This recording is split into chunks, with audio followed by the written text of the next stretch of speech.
Bonjour Isabelle Barthes, Bonjour. vous êtes directrice de l'EM Strasbourg et vous étiez venue sur le Zerfi Canal il y a quelques mois pour évoquer ce que pouvait apporter la philosophie aux managers. Et dans cette interview, vous avez souligné l'importance du processus de questionnement et donc du désapprentissage. Désapprentissage, une notion sur laquelle vous consacrez votre nouveau livre aux éditions EMS. Il s'appelle Savoir désapprendre pour réussir. Alors d'abord, première question, qu'est-ce que vous entendez par désapprentissage? Est-ce que vous pouvez nous le rappeler? Alors, désapprendre, c'est surtout pas le contraire Hmm. d'apprendre, mais c'est savoir se débarrasser de modalités d'apprentissage sur lesquelles on nous éduque tout petit, c'est-à-dire du remplissage, une vision rectiligne et toujours plus du savoir, pour regarder le monde autrement, changer sa vision des choses et être capable de ne pas subir le changement, parce qu'on est dans un monde, bien sûr, qui change tout le temps. Hmm. Alors, votre livre, il ne s'adresse pas qu'aux managers, il s'adresse aussi aux consommateurs, aux étudiants. On va rester sur cette partie management.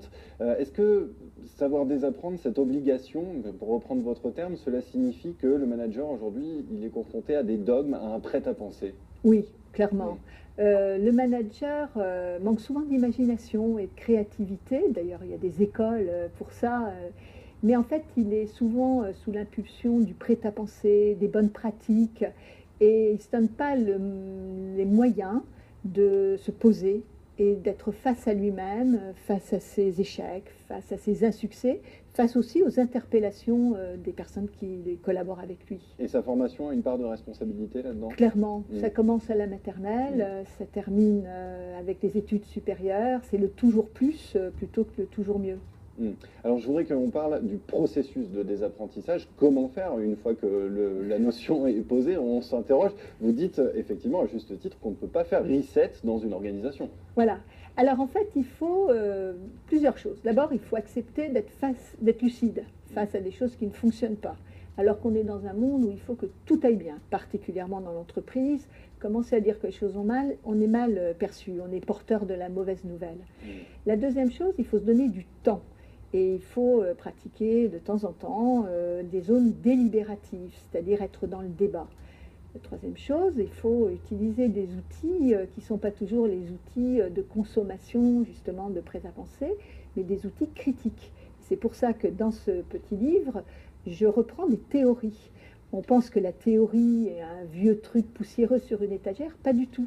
C'est des vraies lunettes pour regarder des phénomènes complexes qui les simplifient, mais qui aident à les comprendre et à mieux s'en emparer.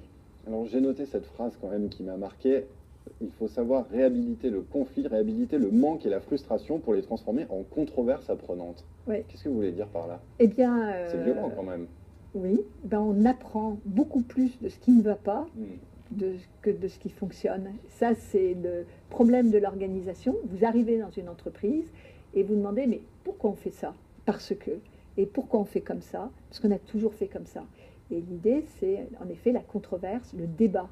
Et on n'apprend pas à débattre. On apprend éventuellement à faire de l'oral pendant nos formations au management, par exemple, mais on n'apprend pas à débattre. Et débattre, c'est la controverse. Hmm. C'est ne pas être d'accord. Alors, si j'ai bien compris, la première phase de cette phase de désapprentissage, c'est l'échec, la phase de test. Que manque-t-il au manager pour gérer l'échec aujourd'hui? Il lui manque de la confiance en lui-même et il lui manque cette capacité de réflexivité que nous devrions toujours avoir.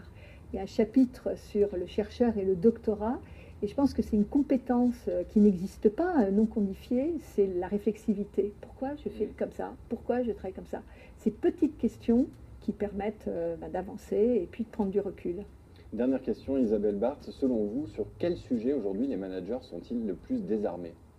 Alors ils sont désarmés sur ce que j'appellerais le féminin dans l'organisation, c'est-à-dire l'émotion, l'affectivité, tout ce qui fait l'humain en fait du salarié et qui fait que le salarié ne se réduit pas à une somme de compétences.